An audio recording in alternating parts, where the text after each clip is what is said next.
This idea uses an empty pop can. And what I've done is I've used a little screwdriver to lever back up the tab that gets pushed down. Then I've got a piece of copper that I've bent, and then this clip goes over the top such that it holds that in place and kind of reseals the top again. So if I just release this again, you can see how it goes together. There we are, so the tab would naturally come out from the top, but I've got this piece of copper that presses down, and then this goes over the top and secures the lot. So the next thing to do is to fill this can with a bunch of sticks of about the right diameter that I'm hoping to use later. And of course, they have to fit through that hole. I'm going to use sticks from this oak tree. We've actually got two oaks, that one and that one. There are some sticks that are on the floor already, so I'll just break those up and I'll put those into this can. Here we go, there's plenty on the ground that I've not tidied up yet, so yes, there's a few. I can use these. And I'd say about this is about the right thickness and about the right length, so shorter than the can, and they'll go through the hole. So I'll start filling up with that size. And there it is with the assembly back in place. Now, from watching a few videos online and reading about this, you do want a very slight air gap to test the gases.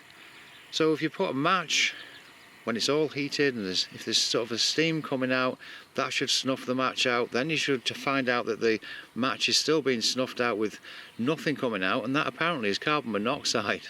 So you've got to keep well clear of that, and that's why this always has to be done outside. And then you might find later on that it will light the gases.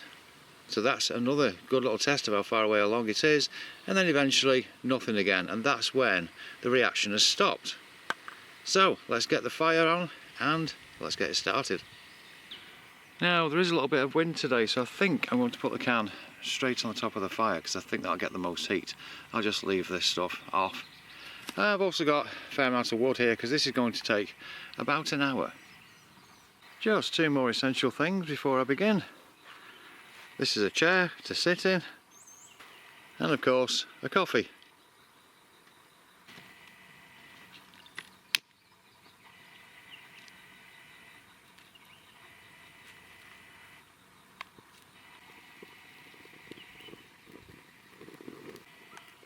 I will try it on the top of this, I think. So I'll just keep loading in the wood underneath. Let's see how this goes. This is in fact our old decking. When we moved here it was in a heck of a state, so we've replaced it completely with wood at the front there. And yeah, this is the old stuff, so it burns well. It's ideal for this. Here we are, several minutes in, it's all going well, but I think I've seen a design flaw. It looks like the copper piece is pushing down. It's pushing down onto that can lid, and I think the contents are on fire. That's what it looks like to me now. It's just happened.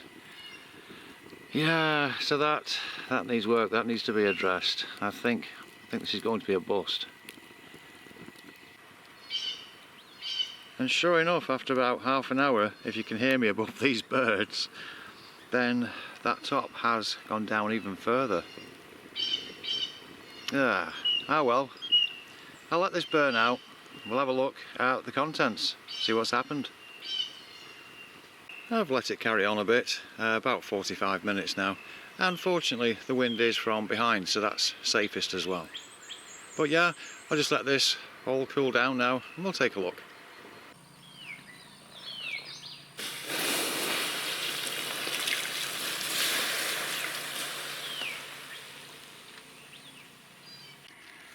Everything's cooled off now, so let's have a look. I was actually just watching a bit of a Tom Bearden thing, energy from the vacuum.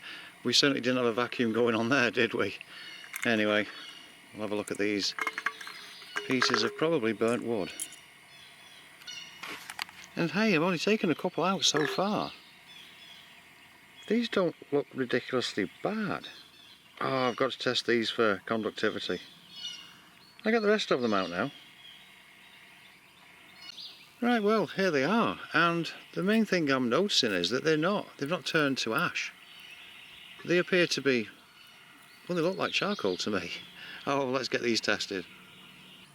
Here's the meter, it's on the 2 megaohm scale. So let's see if we get a reading across. Ah, no. Oh no. It's the same on them all. Oh, I think this has been a fail. I mean, I expected just ash in there because I thought they'd all set alight and that was going to be it, but they actually look okay. But there's no conductivity. The idea being, of course, to keep the oxygen away and the carbon remains in the stick, and we should get a reading. That way we can use it for electrodes in batteries.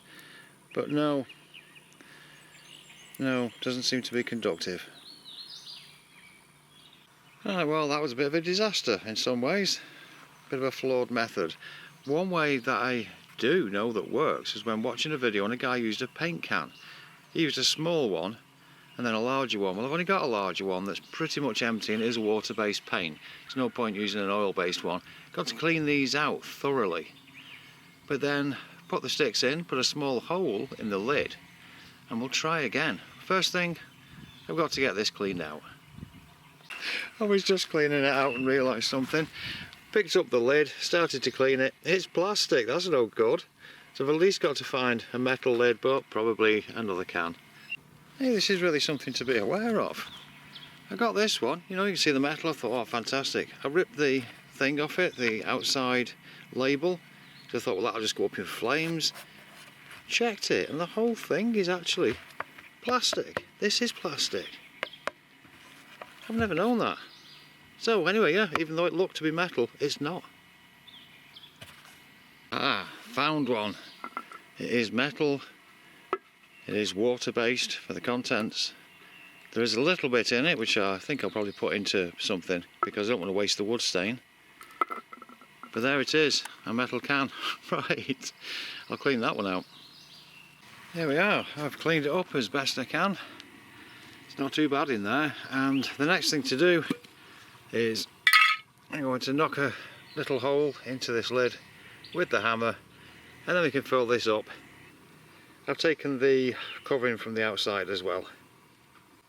There we go, that's made the hole. Here are all the sticks inside, so I've put the lid on. I've remade the fire, so let's get this thing heated. And of course, I've just made a fresh coffee.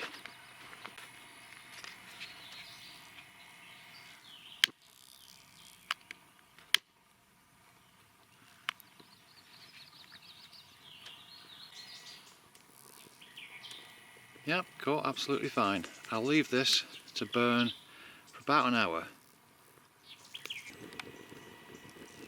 Steaming well. It's interesting, you can hear it coming out of the hole.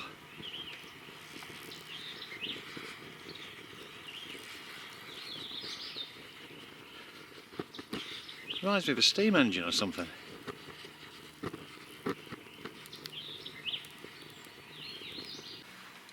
I must admit, this is radically different. It actually says how bad my other design was. But yeah, that's quite the effect.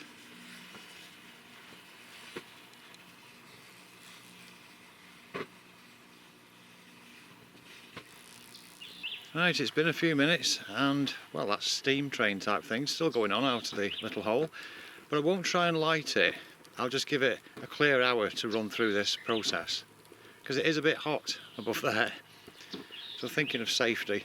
But yeah, I'll give it a clear hour.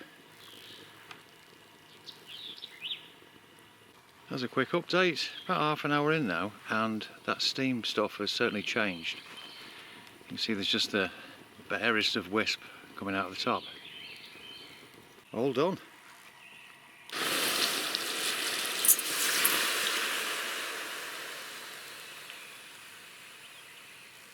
It's thoroughly cooled off now, so let's take a look. Oh right, okay. I'll take a couple out. There we go. They look even better perhaps than the other ones. Let's have a look at the others. Well, certainly comparable. Now, are these ones going to be conductive? And the answer is... no. No, still not conductive. Oh wow, that makes me wonder something. We have got some real briquettes. I wonder if they're conductive. Or have I just made charcoal? Right, here's the bag. Expert skill charcoal briquettes. Let's have a look at this. And the answer here, no, it's still no.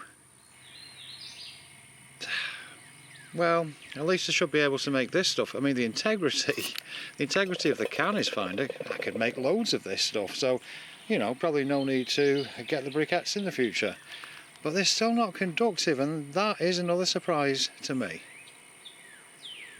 And on that bombshell, well, at least we know that the paint can method does work. It seems to work very well, especially if you've got a metal paint can. Well, I hope you got something from this video. Thanks very much for watching, and I'll see you next time.